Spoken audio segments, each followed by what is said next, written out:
Hello बच्चों, स्वागत करता हूँ आप सभी का आपके अपने यूट्यूब चैनल बाल स्टडी में। तो बच्चे लोग, अगर आप इस बार एग्जाम देने वाले हैं 2024 में बिहार बोर्ड मैट्रिक का, अगर आपका साइंस कंप्लीट नहीं हुआ, अगर आपको साइंस में लग रहा है डर कि हो सकता है हम हो जाएंगे फेल, तो इसलिए आप सभी के लिए लेके चला है गेस क्वेश्चन। ठीक ना।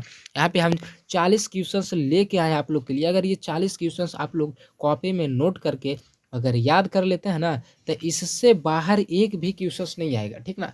यहाँ पे बहुत सोच समझ के ये क्वेश्चंस तैयार किया गया है। अगर आप ये पढ़ लेते हैं ना, तो इससे बाहर एक भी क्वेश्चन नहीं मिलेगा, है ना। देखिए यहाँ पे हम लिख के भी लाए हैं कि बस इतना ही पढ़ लो। आपको हम चैलेंज करते हैं, ठीक ना। आपको हम चैलेंज करते हैं कि अगर आप ये क्वेश्चंस पढ़ लेते हैं ना, तो सब्जेक्टिव क्वेश्चन का लघुत्तरीय जितना भी है ना, सब के सब बन जाएगा। चाहे वो फिजिक्स हो, केमिस्ट्री हो, बायोलॉजी हो, जितना भी रहेगा ना क्वेश्चन, सभी के सभी बन जाएगा। ये 40 क्वेश्चन अगर आप पढ़ लेते हैं तो, ठीक ना। अगर नहीं आया ना, तो आप हमें जो है जिंदा जला दे सकते हैं ना। आप जहाँ बोलिएगा वहाँ पे आ जाएंगे। बस ये कहावतें हैं, ठीक ना। रियल बात तो हो नहीं सकता, लेकिन हाँ इतना आपको हम गारंटी दे सकते हैं, 100% गारंटी, कि यहाँ पे अगर आप 40 क्वेश्चन देख लेते हैं तो एक भी क्वेश्चन आपका नहीं छूटेगा। तो वीडियो पे क्लिक ही कर दिए तो बने रहिए, और इसको कॉपी में नोट जरूर कर लीजिएगा। अगर आप नोट नहीं कर पाते हैं ना, अगर आप नोट नहीं कर पाते हैं, तो आप इस नंबर पे देखिए, 99 0 53 0 44 40, 53 0 44 40, इस नंबर पे आप मैसेज कर सकते हैं और इसका पीडीएफ मांग सकते हैं। नहीं तो डिस्क्रिप्शन में आप एक को व्हाट्सअप का लिंक मिल जाएगा, वहाँ से क्लिक करके व्हाट्सअप ग्रुप में आप ज्वाइन हो जाइए। वहाँ पे पीडीएफ पहले ही ऑलरेडी डाल चुके हैं, तो वहाँ से आप लोग जरूर देख लीजिएगा, ठीक है। चलिए देखिए, एक एक करके हम लोग देखते हैं, ठीक ना। टोटल के टोटल 40 क्वेश्चन है। आप इसको जो है ना, कैसे भी करके, दिन हो या रात हो, कैसे भी करके आप इसको याद कर लीजिए। साइंस का एक भी क्वेश्चन आपको नहीं छूटेगा। जैसे पहला क्वेश्चन क्या है कि प्रकाश का वर्ण विक्षेपण क्या है, सचित्र स्पष्ट करें। इसका उत्तर हो जाएगा कि जब श्वेत प्रकाश को प्रिज्म से गुजारा जाता है तो वह 7 रंगों में विभक्त हो जाती है ना। इसी घटना को प्रकाश का वर्ण विक्षेपण कहते हैं। श्वेत प्रकाश 7 रंगों का मिश्रण होता है, जो कौन कौन है, देखिए, बैगनी, जामुनी, नीला, हरा, पीला, नारंगी तथा लाल। इसका शॉर्टकट याद करने का तरीका है बैजानी हपी नाला, है ना। इस तरह से आप लोग याद किए होंगे। अब यहाँ पे समझाने का टाइम नहीं रहा, बस आप इसको जो है रट लीजिएगा, ठीक ना। चलिए अब देखिए, दूसरा क्वेश्चन है, कूलॉम के नियम को लिखे। तो ये इस बार एकदम पूरा पूरा पूरा आशा है, पूरा आशा 101% आशा है बाबू, कि ये इस बार आएगा। क्योंकि कितने बार से साल से ये नहीं पूछा जा चुका है, इसलिए पूछेगा। और ये पहला क्वेश्चन भी पूछने का पूरा पूरा संभावना है, इसलिए दोनों को एकदम पूरा कंठस्थ कर लीजिए।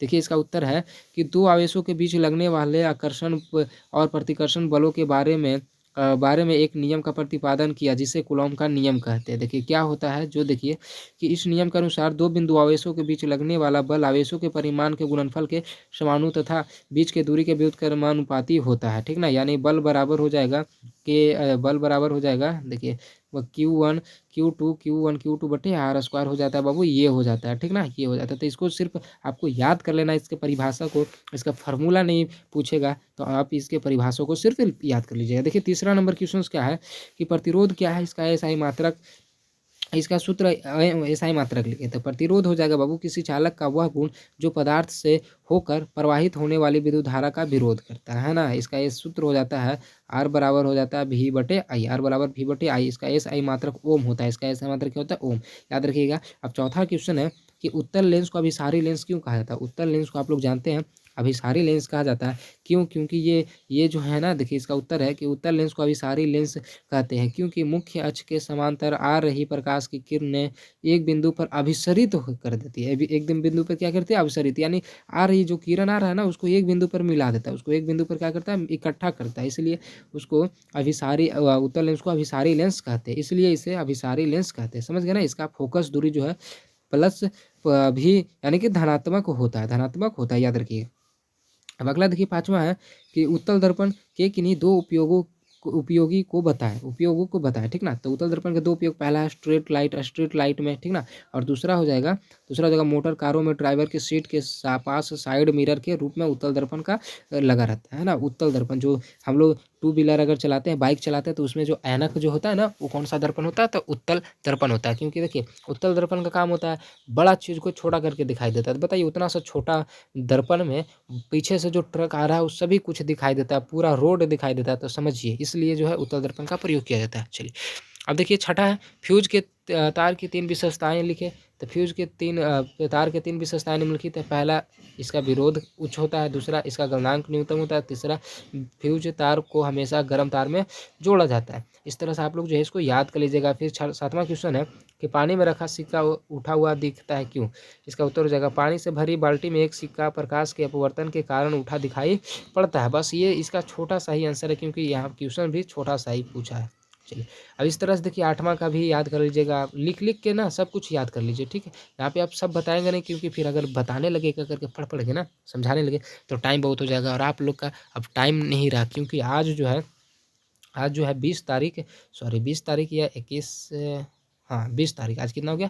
आज 20 तारीख हो गया है। बताइए, अब आप लोग का एग्जाम 15 तारीख से ही है, तो यानी कि अब एक एक दिन गिन के कितना दिन है? 25 दिन है। तो 25 दिन तो है, लेकिन इसमें भी एक दिन माइनस कर दीजिए, क्योंकि आपको एक दिन एग्जाम में के लिए जाना होगा सेंटर पे, है ना, वो रूम वूम लिए होंगे तो वहाँ पे। तो यानी कि 24 दिन बचा, तो 24 दिन बचा, बस याद कर लीजिए इसको कैसे भी करके। अब देखिए, ये क्वेश्चन पूछा जा सकता है कि किसी आंतरिक यात्री को, आंतरिक नहीं यांत्रिक, ठीक ना, किसी आंतरिक यात्री को आकाश नीले रंग की अपेक्षा काला क्यों प्रतीत होता है, ठीक ना। चलिए, इसका उत्तर हो जाएगा आंतरिक यात्री, ये सही लिखा हुआ, आंतरिक सही लिखा हुआ, ठीक ना। आंतरिक यात्री आकाश में उच्च ऊंचाई पर होता है, जहां वायुमंडलीय नहीं होता है ना, न ही वहां कोई परिकीर्णन हो पाता है, इसलिए उन्हें आकाश नीला नहीं काला प्रतीत होता है। अच्छा, पूछेगा ऑब्जेक्टिव में कि आकाश का नीला रंग प्रतीत होना किसके कारण होता है ना, तो प्रकाश के परिकीर्णन के कारण, प्रकाश के परिकीर्णन के कारण जो है आकाश जो है नीला प्रतीत होता है, ठीक ना। इसी तरह से देखिए, आपको अवतल लेंस को अभिसारी लेंस क्यों कहते हैं, अपसारी लेंस क्यों कहते हैं, ये भी पढ़ लीजिएगा, ठीक ना, क्योंकि ये जो किरणों को जो है फैला देता है, किरणों को फैला देता है। यानी अगर किरण जो है आ रहा है ना, किरण ऐसे आ रहा है, देखिए ये हो जाएगा, देखिए ये है उत्तल लेंस, क्या है? अवतल लेंस है, ये अवतल लेंस, ऐसे किरण जा रहा है, तो ये देखिए क्या करता है कि इस तरह से इसको देखिए फैला देता है, इस तरह से इसको फैला देता है, तो फैलाने का काम करता है ना, तो उसको अपसारी कहते हैं, याद रखिएगा। चलिए, अगला देखिए, तारे टिमटिमाते नजर आते हैं क्यों? तो तारे टिमटिमाते नजर आते हैं वायुमंडलीय अपवर्तन के कारण, इसको आप जो है ना याद कर लीजिएगा, क्योंकि यहाँ पे समझ में आया होगा आप लोगों को, अगर टीचर भी बताए होंगे तो। चलिए, ठीक है।